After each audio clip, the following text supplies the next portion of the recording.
मतदार यादीत एकाच महिलेचं तब्बल 6 वेळा नाव. नालासोपारा मतदारसंघातील प्रकार आणि खळबळ. जिल्हाधिकाऱ्यांकडून चौकशीचे आदेश. निवडणूक मतदार यादीतील भोंगळ कारभारावर सध्या विरोधक आक्रमक झालेले आहेत. मागील आठवड्यात काँग्रेस नेते आणि लोकसभेतील विरोधी पक्षनेते राहुल गांधी यांनी मतदार यादीतील अनियमितता उघड केली. या प्रकरणानंतर विरोधी पक्षाचे अनेक खासदार संसदेत आणि रस्त्यावर आंदोलन करत आहेत. मतदार यादीतील या गोंधळासाठी निवडणूक आयोगाला जबाबदार धरलं जात आहे. सध्या एकाच नावाचे आणि एकाच फोटोचे अनेक नोंदी मतदार यादीत समोर येत आहेत. आता पालघर जिल्ह्यातील एका महिलेचं नाव तब्बल 6 वेळा यादीत आढळलेलं आहे. या संबंधित फोटो सध्या सोशल मीडियावर व्हायरल होतो आहे आणि विशेष म्हणजे या प्रत्येक नोंदीसमोर EPIC क्रमांक वेगळा आहे आणि त्यामुळे अनेक तर्कवितर्क लावले जात आहेत. पालघर जिल्ह्यातील नालासोपारा मतदारसंघात एकाच महिलेचं 6 वेळा नाव मतदार यादीत आढळले. या प्रकरणी जिल्हाधिकाऱ्यांनी चौकशीचे आदेश दिलेले आहेत.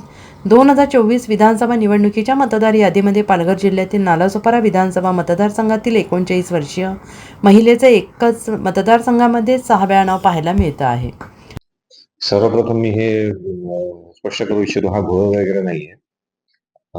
एक गोष्ट निदर्शनास अशी आलेली आहे की नालासोपारा मतदारसंघामध्ये एक महिला आहे. त्यांना आपलं नाव मतदार यादीत नोंदवायचं होतं.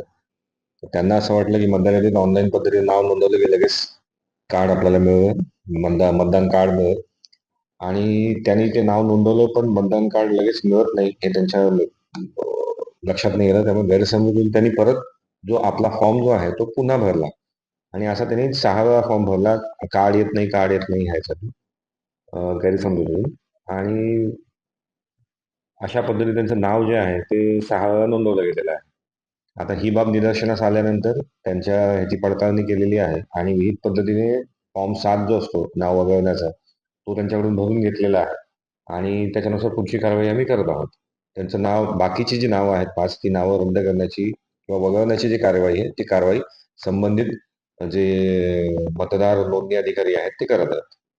Bureau report SBN Marathi, Nalasopara.